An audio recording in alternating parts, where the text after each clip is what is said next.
My phone hit the floor, and my cheek instantly burned with a stinging pain. Hearing footsteps approaching from a distance, Jocelyn suddenly collapsed to the floor. Jeremiah walked up angrily. Willow! What is wrong with you? Why did you push her? Open your eyes, Jeremiah. I didn't even touch her. Jeremiah said I was too tid. He told me to learn from you. I thought slapping you in public would make me braver. But you look so mad. You scared me. Hearing these utterly selfish words, my heart went cold, and I could only leave. I told you to be braver, not to hit people. I'm sorry. You said Willow had a great temper.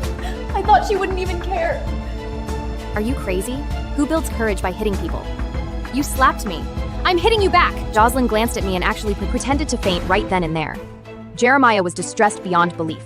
She's just a little girl. How hard could she hit? She knows she messed up. Why are you being so petty? He picked up Jocelyn and walked away without looking back. At that moment, it felt like I plunged into an icy cold void, and I completely understood that it wasn't that he couldn't see the truth. He simply didn't want to see it. To him, one single tear shed by Jocelyn outweighed my stinging cheek and every ounce of hurt I'd endured 10,000 times over. I held back my tears the whole drive home.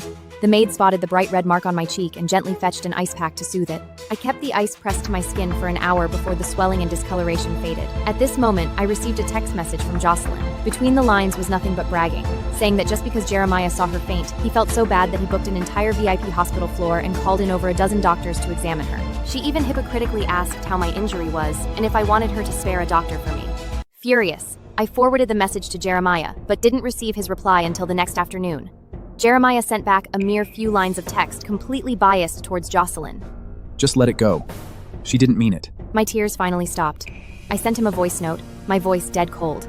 Jeremiah, you love her so much? Why don't you marry her and bring her home right now? I'll pack my bags so you don't have to look at me. That was the final straw. My hope was completely dead. What he didn't know was that the divorce paper he blindly signed was airtight. My lawyer made sure he was leaving with absolutely nothing. Not a single dime. The next day after lunch, I drove to his parents' estate to return the heirloom diamonds they gave me at our wedding. They were on vacation, so I handed the box to the butler and left. Afterwards, I went to a beauty salon for a spa. By the time I returned home, I saw Jeremiah sitting on the sofa in the living room with the table piled high with gift boxes. He stood up, grabbed my shoulders anxiously. The butler told me you sent the heirloom back. What's this about? That heirloom was a wedding gift from my parents to us. You only return it if we're getting a divorce! We are getting a divorce. Seeing this, Jeremiah let out a long sigh. You're just throwing a tantrum, right? Still mad? For the sake of all these gifts I specially prepared for you, forgive me just this once, okay? Even though I had already returned the family heirlooms, he actually still thought I was just throwing a tantrum. He was so cocky. So sure I'd never leave him. That's why he treated me like trash. I looked at the designer labels on the boxes and scoffed. The things I want must always be one of a kind. Jeremiah froze instantly, a look of panic flashing through his eyes. He hadn't expected that I would know his little mistress had an identical set of these gifts, so he hurriedly opened his mouth to explain. Babe, wait. Let me explain. I really wanted to make it up to you, but you know I suck at buying gifts. I asked Jocelyn to help. She liked the stuff, so I just grabbed 2 of everything. My eyes went ice cold. I stared at the mountain of boxes. Gifts can be prepared in countless copies. Can you split your love into pieces too? God, marrying you was the biggest mistake of my life. Jeremiah finally heard the finality in my words and grabbed my hand tightly. Willow, honey, you are truly the only one in my heart. Otherwise, I wouldn't have married you. Just stay for me for a few more years. Once I sow my wild oats and settle down, I will definitely return to the family properly. Still these meaningless lies. I'd even have the desire to listen any further, so I directly pulled my hand back and said flatly, Keep waiting then. Jeremiah let out a breath, see when I had cooled off. He didn't know I wasn't waiting for him to change. I was waiting for my calendar to run out. One morning, I was awakened by a sharp ringing phone. Ma'am, you have a package at the JW reception. Please come sign for it. Okay. Only then did I recall that it was a birthday gift from Jeremiah's parents. I originally wanted to tell the elders that I had already signed a divorce agreement with Jeremiah, but considering they were on vacation, I held back.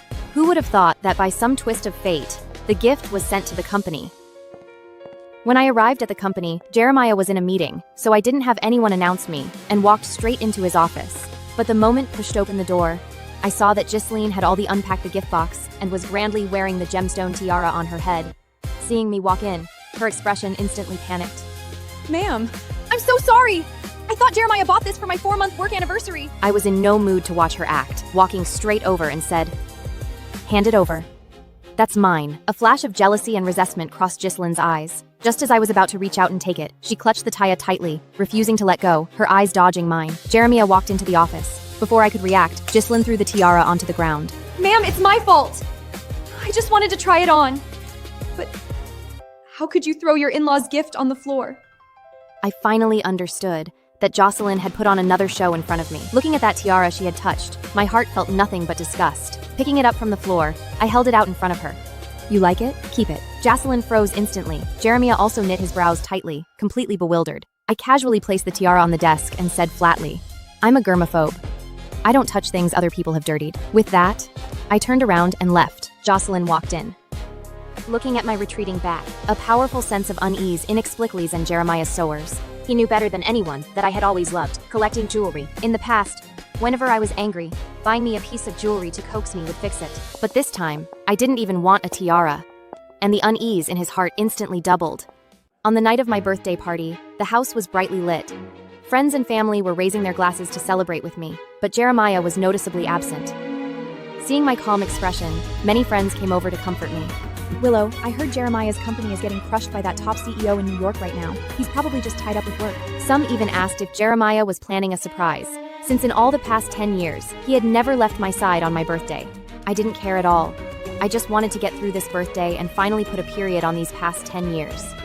I grabbed a bottle of champagne, popped it open, and smiled. Happy birthday to me. My tone was filled with an undeniable sense of freedom and relief. The guests raised their glasses, wishing the lady of the house a happy birthday. I smiled and shook my head, telling them to stop calling me Mrs. Jeremiah. Jeremiah and I are getting a divorce. Before I could even finish the word divorce, the front door was suddenly pushed open. 𝙃𝙤𝙜 walked in, holding up a heavily intoxicated Jeremiah. She looked at everyone with an apologetic expression. I'm so sorry to crash the party, guys. Jeremiah had a rough day at work, so I was just keeping him company while he drank his feelings. I didn't realize it was your birthday dinner, ma'am. Please don't be mad at him. Jeremiah was completely wasted on my birthday, and to top it off, he was brought home by his mistress. Yet, I felt unusually unfazed. I walked over to help him, but he instinctively reached out and grabbed 𝙃𝙤𝙜 instead. 𝙃𝙤𝙜's face flushed red, but the smugness in her eyes was unmistakable. I couldn't even be bothered to call out her little act. The bedroom's the last door on the left upstairs. You can take him up. After 𝙃𝙤𝙜 helped Jeremiah upstairs, the guests started making excuses to leave, and the massive living room emptied out in the blink of an eye. I leaned back on the sofa, slowly sipping my wine. It wasn't until 11 p.m. that 𝙃𝙤𝙜 finally came out of Jeremiah's room. She bumped into me at the top of the stairs as I was going down for some red wine. With no one else around, she instantly dropped the innocent act and flaunted her arrogance. Willow, this is going to be your last birthday in Jeremiah's house. Yeah, I know. 𝙃𝙤𝙜 was stunned. Her eyes went wide. What do you mean by that? She had expected me to be furious, and my absolute calmness made her secretly uneasy. What do you mean by that? I leaned back on the sofa, my tone casual but laced with mockery. I'll be vacating the lady of the house position very soon, but whether you actually get to take my place is a whole different story. 𝙃𝙤𝙜 turned pale with anger and stormed off. Right after she left, my phone rang. Seeing Caden's name on the screen, the tension I had carried all night instantly melted into a smile. Didn't we just talk this morning? Why are you calling again? Caden's voice sounded pouty on the other end. It's your birthday and you wouldn't even spend it with me. Can't I at least call to say happy birthday?